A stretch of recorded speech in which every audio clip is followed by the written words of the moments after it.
तकनीकी खराबी के चलते हुआ, मौसम खराब होने के चलते या पहाड़ से टकराने के चलते नहीं, बल्कि टेक्निकल फॉल्ट की वजह से ये विमान हादसा हुआ है।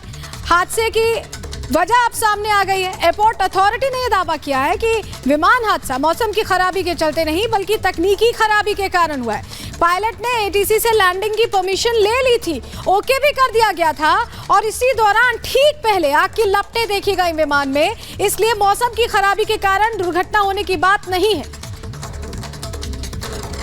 बिल्कुल, इसी बीच एक और बड़ी खबर आपको बता दें, उड्डयन मंत्री ज्योतिरादित्य सिंधिया ने शोक व्यक्त किया है। मृतकों के परिजनों के प्रति मेरी संवेदनाएं, उन्होंने शोक व्यक्त किया। हादसे में 5 भारतीयों की भी मौत हुई है, ये आपको बता दें। और हेल्पलाइन नंबर भी भारतीय दूतावास की ओर से जारी किया गया है। उड्डयन मंत्री है ज्योतिरादित्य सिंधिया, जिन्होंने शोक व्यक्त किया। हादसे में 5 भारतीयों की मौत हुई है। हालांकि उनके बारे में अभी बहुत ज्यादा जानकारी यहां पर आना बाकी है। पोखरा की ओर से जो हेल्पलाइन नंबर जारी किया गया है वो भी हम आपको यहां पर लगातार फ्लैश कर रहे हैं, दिखा रहे हैं। भारतीय दूतावास ने जो हेल्पलाइन नंबर ये जारी किया है।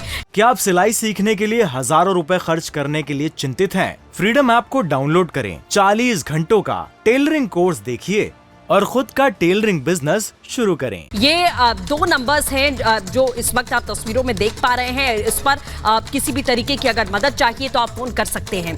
तो ये बड़ी खबर, जिस तरीके से आज बड़ा हादसा यहाँ पर होता है, कहीं ना कहीं सभी स्तब्ध हैं, क्योंकि सभी यात्रियों की मौत हुई है। आपको बता रहे हैं हम कि 68 यात्री सवार थे, 4 क्रू मेंबर थे। कुल मिलाकर 72 लोगों की संख्या हो जाती है और सभी की मौत हो जाती है, क्योंकि विमान बुरी तरीके से क्रैश होने के बाद उसमें आग लग जाती है। सलोनी, तो लगातार हम जानकारी भी दे रहे हैं, और ज्योतिरादित्य सिंधिया ने क्या ट्वीट करके लिखा है ये भी हम दिखा रहे हैं, क्योंकि जिस तरह का हादसा हुआ है उसको लेकर चिंता भी जाहिर की गई और इस ट्वीट के जरिए पूरी मदद का भी भरोसा दिया गया है ज्योतिरादित्य सिंधिया की तरफ से। नागरिक उड्डयन मंत्री जिन्होंने ट्वीट करके इस पूरी घटना पर कहा है कि the loss of lives in a tragic. बिल्कुल, देखिए आपको लगातार तस्वीरें दिखा रहे हैं सलोनी और सृष्टि। जिस तरह से यह हादसा हुआ है उसके बाद बहुत ज्यादा संभव है कि एक छोटी सी गलती इस हादसे का कारण बनी है। जो पहली तस्वीर आपने देखी, आपको प्लेन नजर आ रहा है और दूसरी तस्वीर में जोरदार धमाका होता है। जैसे ही जानकारी मिलती है उसके बाद तीसरी तस्वीर देखिए, लोग बड़ी संख्या में वहां पर पहुंच जाते हैं, लेकिन रेस्क्यू की भी कोशिशें शुरू की जाती हैं। और अभी तक जानकारी यह मिली है कि 40 से ज्यादा शव, और यह संख्या 50 के आसपास भी हो सकती है, जिनको अभी तक निकाल लिया गया है। लेकिन बड़ी बात यह कि अभी तक हम देख रहे हैं कि वहां पर देरी का सामना करना पड़ रहा है। जो हालात बन रहे हैं वो लगातार हम ग्राउंड जीरो की क्या तस्वीरें दिखा रहे हैं दर्शकों को, क्या हालात बन रहे हैं। लेकिन तरुण माथुर साहब हमारे साथ जुड़ गए, एविएशन एक्सपर्ट। सर, जिस तरह का हादसा हुआ, कहा यह जा रहा है कि लैंडिंग की परमिशन ले ली गई थी, टेक्निकल फॉल्ट बताई जा रही है, और ये कोई पहला हादसा नहीं है। नेपाल में आए दिन 8 महीने पहले भी एक हादसा हुआ था, अभी फिर हुआ है। क्या इसके पीछे की वजह मानते हैं? Used aircraft, low quality aircraft, क्या आपको लगता है क्या वजह हो सकती है?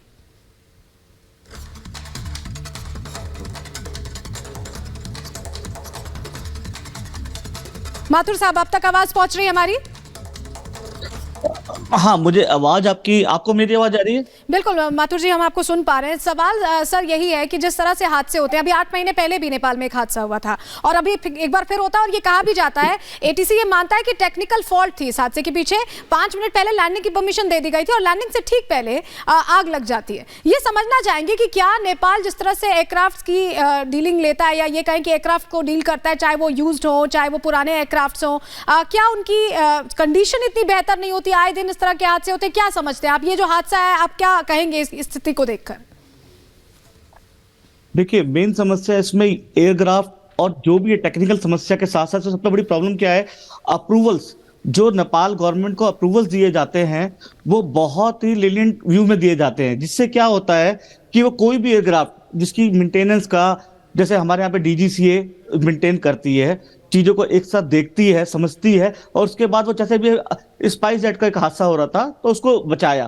तो वहां पे मेन जो इस हादसे को बचाने के लिए जो एक टीम है जो मेंटेनेंस की, जिनको कंट्रोल करती है, उनका बहुत बड़ा फॉल्ट है। वो ये नहीं देखती है कि उनके अप्रूवल कब तक उनके ड्यू हैं, कब तक ड्यू नहीं रह गए हैं। और इसमें जो मैं देख पा रहा हूं, इसमें जहाज जो है वो काफी पुराना और काफी डैमेज जहाज दिख रहा है, जिसके अंदर जहाज की जो पूरी, क्योंकि जहाज ऐसे क्रैश नहीं होता है, उसे क्रैश होने के से पहले भी पायलट्स को बहुत पहले से मालूम होता है कि जहाज की कंडीशन क्या चल रही है। इसमें लापरवाही काफी जगह से है, एक जगह से नहीं है। अभी आपके सामने आ जाएगी जब ये जांच पड़ताल होगी कि लापरवाही कहां से है। लापरवाहियां एक तरफा नहीं है, काफी तरफा है। इसमें आपको पायलट से लेकर आपको हर चीज की, आपको टेक्निकल सपोर्ट से लेकर इंजीनियर से लेकर एयरक्राफ्ट तक बहुत सारी लापरवाही आपको नजर आएंगी। क्योंकि ये 72 मौतें हैं ना, ये पूरे वर्ल्ड में एक तरह से एक बहुत दहशत का। आप ये देखिए कि जो भी आदमी, नया आदमी जहाज में बैठता है वो पहले से ही डरता है, और ये मौतें देखकर, ये देखकर एक तरह से पूरा एक निशान, एक चिन्ह, एक क्वेश्चन मार्क है कि ये जो उड़ान सेवाएं हैं ये सुरक्षित हैं या नहीं है, इस बात के लिए। आप सुन पा रहे हैं? जी बिल्कुल, आपके पास हम वापस लौटेंगे माथुर साहब और बेहतर तरीके से समझने की कोशिश करेंगे, लेकिन मृदुल के पास बड़ी खबर है। उनसे पहले बड़ी खबर की जानकारी ले रहे थे। मृदुल क्या? अब चलिए हम वापस लौटेंगे मृदुल के पास, लेकिन बड़ी खबर आपको बता दें, नेपाल विमान हादसे पर यह बड़ी खबर। सुबह से अपनी चौथी उड़ान पर था ये विमान, 3 बार काठमांडू जा चुका था। चौथी उड़ान के दौरान यह हादसा हुआ है, ये हम आपको बता रहे हैं। इससे पहले यही विमान जो दुर्घटनाग्रस्त हुआ, जिसकी ये भयानक तस्वीर आपने देखी, ये इससे पहले 3 बार आज ही के दिन उड़ान भर चुका था, और आज की ये अपनी शेड्यूल्ड चौथी उड़ान थी, जिसे पायलट चला रहे थे। और आपको बताएं, ये पहुंचना था पोखरा, काठमांडू से पोखरा, और बीच में पोखरा लैंड होता, उसके पहले सीधे तौर पर आप यहां पर देख सकते हैं कि कैसे वो क्रैश होता है। इस वक्त जो एविएशन एक्सपर्ट हैं तरुण जी हमारे साथ लगातार जुड़े हुए हैं। सर, जिस तरीके से आप बता रहे थे, जाहिर है कि 72 मौतें जो सबको हिला देती हैं, क्या अब आंखें खोल लेनी चाहिए नेपाल के प्रशासन को कि अब जो डेंटिंग पेंटिंग करके आप प्लेन रवाना कर देते हैं, अब वो बंद करना होगा? देखिए, इस समय इस जो हादसे को देखकर एक पूरे वर्ल्ड में एक बहुत बड़ा एक्शन लिया जाएगा कि जहां पे सुरक्षा संबंधी जांच पड़ताल चीजें, अगर वो सही से पर्याप्त नहीं है, मैं जो बताना चाह रहा हूं, अगर वो सही से अप्रूवल्स सही से नहीं है, तो उस देश को वो बहुत जल्दी उस पर पाबंदियां, बैन लगाने की वो कोशिश करेंगे। क्योंकि ये चौथी उड़ान है, पहली उड़ान नहीं थी, तो उससे पहले भी जरूर किसी न किसी उसमें उनको एक इंडिकेशन मिला होगा कि इस उड़ान के वक्त ये दिक्कत हो सकती है। लेकिन ये सिर्फ एक टोटली, मैं अपने हिसाब से बोलूंगा, ये लापरवाही है, और उस लापरवाही का भुगतान जो जाने गई हैं उनकी जानों से हुआ है। क्योंकि 68 यात्री और क्रू मेंबर, वो बेचारे, वो भी एक परिवार के एक सदस्य थे, और ये जानें बहुत कीमती होती हैं, और वो जाने सिर्फ एक लापरवाही के उस पर चली जाएं, ये कोई भी देश, चाहे वो हिंदुस्तान हो, चाहे वो कोई देश हो, वो इसको नहीं है बर्दाश्त करेगा। क्योंकि अगर ये इनकी जो सुरक्षाओं की चीजों को और उससे नहीं देखा गया, और गंभीरता पूर्वक नहीं देखा गया, तो ये हादसे दोबारा भी होने की संभावना बनी रहेगी। तो ये चीजें जो आपके सामने आ रही हैं, अभी अब जब जांच पड़ताल होगी, जब चीजें होंगी, जो मैं आपको एक एक बात बता रहा हूं कि इसमें लापरवाही एक नहीं है, कंबाइंड लापरवाही है। और लापरवाही, और जो जैसे मौतें हुई, उसमें लैंडिंग हुई, तो उससे ये लगता है कि वो कहीं ना कहीं इसमें प्रशासन का भी मैं इसमें पूरा एक आरोप मानूंगा प्रशासन के ऊपर कि वो इस तरह की लापरवाहियों को बढ़ावा दे रहे हैं।